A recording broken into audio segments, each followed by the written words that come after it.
Hello guys, welcome to Thirup Studios. This is Thirup Erpula, web movie writer and director. Today review of the movie Harihara Veeramallu. Power star Pawan Kalyan, Nidhi Agarwal జంటగా నటించిన ఈ cinema ఈ రోజు release అయి థియేటర్లో సందడి చేస్తుంది. ఈ సినిమాకి దర్శకత్వం క్రిష్ జోగర్లపూడి, ఏఎం జ్యోతికృష్ణ వహించారు.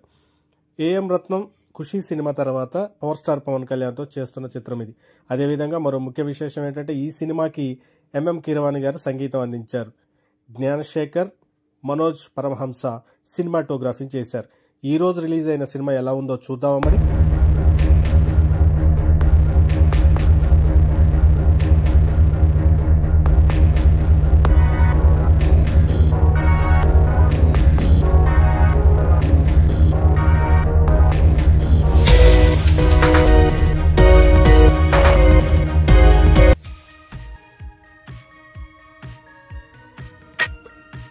పవన్ కళ్యాణ్ సినిమా అంటేనే అభిమానులకే కాదు, బాక్సాఫీస్కి అదో పెద్ద పండుగ. అందుకే ఆ పండుగ ఎప్పుడెప్పుడు అని వస్తుందా అని ప్రేక్షకులు ఎదురు చూశారు. అందరూ ఆసక్తిగా ఎదురు చూసే రోజు ఈ రోజు వచ్చింది.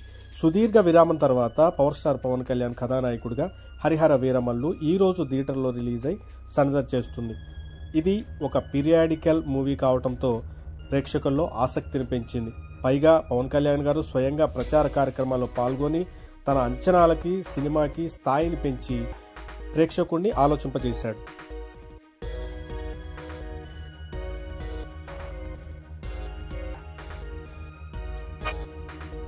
ఇక హరిహర వీరమల్లు కథ విషయానికి వస్తే 16వ శతాబ్దంలో మొదలయ్యే కథ ఇది. మొఘల్ చక్రవర్తి ఔరంగజేబు ఢిల్లీ పీఠంపై కూర్చొని ఎన్నెన్నో దురాఘాతాలకు పాల్పడుతూ పాలన కొనసాగిస్తూ ఉంటాడు. మత మార్పిడి కోసం దేశ ప్రజలను బలవంతం చేస్తుంటాడు. అందుకు ఒప్పుకోకుండా హిందూగానే జీవించాలి అంటే వారిపై జిజియా పన్నును వసూలు చేస్తుంటాడు. మరోపక్క ప్రజల ఆకలితో అలమటిస్తున్నా వాళ్ళని పట్టించుకోకుండా దేశ సంపదను తెల్లదొరలు దోచుకెళ్తుంటారు.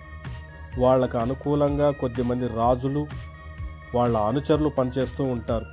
వాళ్ళందరికీ వీరమల్లు అంటే హడల్. పెద్దవాళ్ల దగ్గర నుండి సంపదను దోచుకెళ్లి పేదలకు పంచిపెడుతూ ఉంటారు. బందర్ నుంచి హైదరాబాద్ నవాబు కుతుబ్ షాహీ దగ్గరికి తీసుకెళ్తున్న వజ్రాలపై కన్నేస్తాడు వీరమల్లు. తన బలగంతో చార్మినార్ వరకు వచ్చి మరీ వజ్రాన్ని కాజేస్తాడు. అతని వీరత్వం గురించి తెలుసుకున్న కుతుబ్ షాహీ ఢిల్లీలో ఔరంగజేబు సింహాసనంపై ఉన్న కోహినూర్ వజ్రాన్ని తీసుకొచ్చే బాధ్యత అతనికి అప్పచెప్తాడు.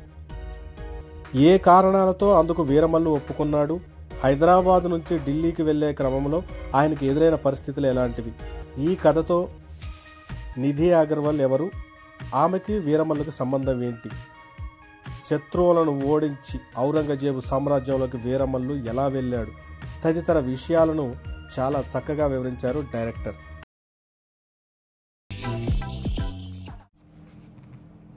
ఒక సినిమా కొన్ని నెలల ఆలస్యమైన అవుట్డేటెడ్గా మారిపోయే కాలం ఇది.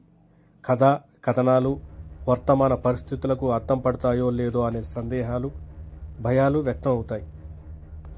అలాంటిది 5 ఏళ్లకు పైగా ఈ సినిమా సెట్స్పై ఉంది. అయితే ఇది చారిత్రక నేపథ్య కారణంగా ఈ కథకి అలాంటి ఇబ్బందులు ఏమీ కలగలేదు. పైపెచ్చు ఇప్పుడు ఎక్కువగా మాట్లాడుతున్న సనాతన ధర్మం నేపథ్యంలో ఇందులో బలంగా సృజించారు.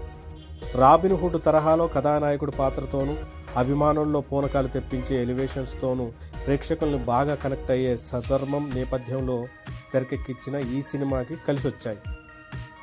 ఇందులోని కథ ఏమిటో కథానాయకుడు పవన్ కళ్యాణ్ గత కొన్ని రోజులుగా జరుగుతూ వచ్చిన ప్రతి వేడుకలో చెబుతూ వచ్చాడు. కథానాయకుడు కోహినూర్ కోసం ఢిల్లీకి వెళ్లే క్రమంలో ఎదురయ్యే పరిస్థితులే ఇందులో కీలకం.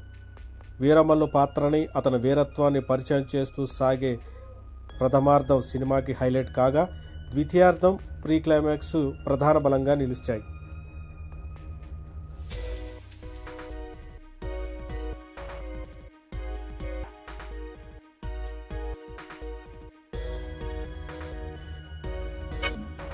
పదహారవ శతాబ్దం నాటి పరిస్థితులకు అద్దం పడుతూ ఈ సినిమా ఆసక్తికరంగా మొదలవుతుంది. తన్నుకుపోవాల్సిన గద్ద చత్రం పట్టగా ఓ కుటుంబం ఒడికి చేరిన చిన్నారిగా కథానాయకుడు పరిచయం అవుతాడు. అక్కడి నుంచి సినిమా పరుగులు పెడుతుంది. ప్రథమార్థం యాక్షన్ సీక్వెన్సెస్, పాటలు సినిమాకి ప్రధాన ఆకర్షణ. ముఖ్యంగా పోర్టులో ఫైటు, అందులో ఎలివేషన్స్ ప్రేక్షకులను మరింతగా అలరిస్తాయి. ఆ తర్వాత మల్ల యోధులతో ఫైటింగ్, చార్మినార్ దగ్గర సాగే పోరాట సన్నివేశాలు, కొల్లగొట్టినాదరు పాట ఫస్ట్ హాఫ్తో సినిమా అంచనాలకు ధీటుగా సాగుతుంది. విరామానికి ముందు కుతుబ్షాహీ కోటలో సన్నివేశాలు మరింతగా అలరించడంతో పాటు ద్వితీయార్థంపై మరింతగా ఆసక్తిని రేకిస్తాయి. అయితే ఆ ఆసక్తికి తగ్గట్టుగానే తర్వాత కథనాలు లేకపోవడంతో పాటు కొన్ని సన్నివేశాలు సాగతీతగా అనిపిస్తాయి. పవన్ కళ్యాణ్ స్వయంగా తీర్చిదిద్దిన యాక్షన్ ఎపిసోడ్ నుంచి మళ్ళీ సినిమా గాడిలో పడుతుంది. యాక్షన్ ఘట్టాలతో పాటు అక్కడ సనాతన ధర్మం నేపథ్యంలో సన్నివేశాలు సినిమాకు ఆయుపట్టు అయితే, పతాక సన్నివేశంలో అంది నేపథ్యం అభిమానులకు మరింతగా జోష్ నింపేలా ఉంటుందనుకుంటే, విజువల్స్తో పాటు తొలి భాగం సినిమాకి ముగించింది. రెండో భాగం యుద్ధభూమిగా రూపొందించి అసలైన యుద్ధం చూడాలంటే కథను ముగించాడు కథానాయకుడు.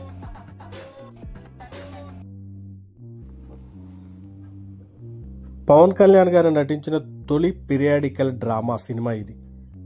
ట్రెండీగా సాగే కథలు, పాత్రల్లోనే ఎక్కువగా కనిపించిన ఆయన ఈ తరహా కథలో ఇది కూడా ఒక యాక్షన్ డ్రామాలో ఎలా కనిపిస్తారో అనే సందేహాలు ఉండేవి. కానీ వాటన్నిటిని పటాపంచలు చేస్తూ హరిహర వీరమల్లు పాత్రలో ఒదిగిపోయారు. వీరమల్లుగా ఆయన కనిపించిన విధానం, ఇందులో చూపించిన హీరోయిజం, ఆయన చేసిన యాక్షన్ సన్నివేశాలు సినిమాకి ప్రాణం పోశాయి. సుదీర్ఘ కాలం పాటు సినిమా సాగిన లుక్కు ఏమాత్రం వ్యత్యాసం కనిపించలేదు. క్రూరముగాల నేపథ్యంలో వచ్చే సన్నివేశాల్లో, సనాతన ధర్మ ఇతివృత్తంగా సాగే సన్నివేశాల్లో ఆయన భావజాలమే కనిపిస్తుంది. నిధి అగర్వాల్ పంచమి పాత్రలో ఆకట్టుకుంటుంది. కొల్లగొట్టినాదరు తారా పాటల్లో మరింత అందంగా కనిపించింది. ఆమె లుక్లో కూడా తేడాలేమీ కనిపించలేదు. ఔరంగజేబు పాత్రలో బాబీ డియోల్ కనిపించిన తీరు ఆకట్టుకుంటుంది. అయితే ప్రథమార్థంలో కనిపించినంత బలంగా ద్వితీయార్థంలో ఆ పాత్ర చూపించలేకపోయారు డైరెక్టర్. దివంగత నటులు కోటా శ్రీనివాసరావు గారు చిన్న పాత్రలో మెరుస్తారు. మురళీ శర్మ, సచిన్ ఖెడ్కర్, సత్యరాజు తదితర అలవాటైన పాత్రలో కనిపిస్తారు. సునీల్, నాజర్, సుబ్బరాజు, అయ్యప్ప శర్మ, కబీర్ దుహాన్ సింగ్ తదితరులు పవన్ కళ్యాణ్ జట్టులో కనిపిస్తారు. అనసూయ, పూజిత పొన్నాడ ఒక పాటలో సందడి చేస్తారు.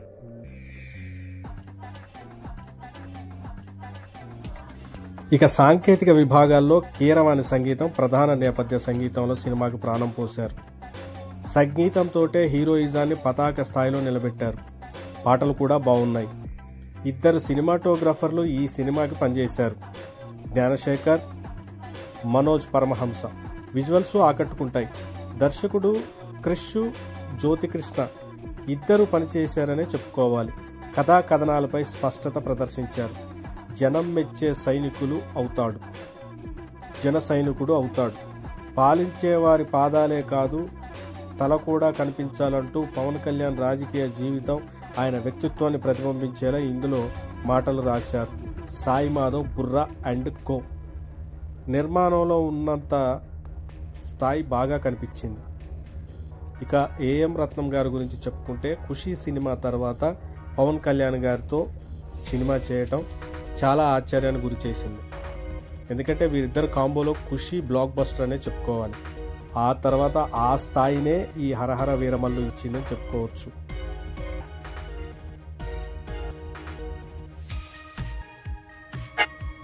సినిమాలో కథ, కథనం, సంగీతం చాలా హైలైట్ అనే చెప్పుకోవచ్చు. పవన్ కళ్యాణ్ గారు కొత్త లుక్లో కనిపించడం ప్రేక్షకుల్ని మంచి ఆశ్చర్యాన్ని గురి చేసింది. అదేవిధంగా యాక్షన్ సన్నివేశాలు, ప్రీ క్లైమాక్స్ సినిమాకి చాలా బలాన్ని చేకూర్చాయి. కాకపోతే కథలో కొత్తదనం ఏమీ లేదు. ఇది పీరియాడికల్ డ్రామాగా చెప్పుకోవచ్చు. అంటే ఒరిజినల్ స్టోరీ, అంటే రియల్ స్టోరీ అయితే కాదు. క్రియేటివిటీ, వీరమల్లు అనేది creativity. Pawan Kalyan one man షోగా సినిమాని నటించారు. ఎనీవే సినిమా సక్సెస్ అయిందనే చెప్పుకోవచ్చు. థియేటర్లో విడుదలై సందడి చేస్తుంది. చాలా గ్యాప్ ఇచ్చిన పవన్ కళ్యాణ్ గారి బంచ్, రేంజ్ అస్సలు తగ్గలేదు. ప్రేక్షకులు అదే ఆలోచనలో ఉన్నారు. Wish you all the best Harihara Veeramallu team. Thank you. Please subscribe my channel తిరుపేర్కుల.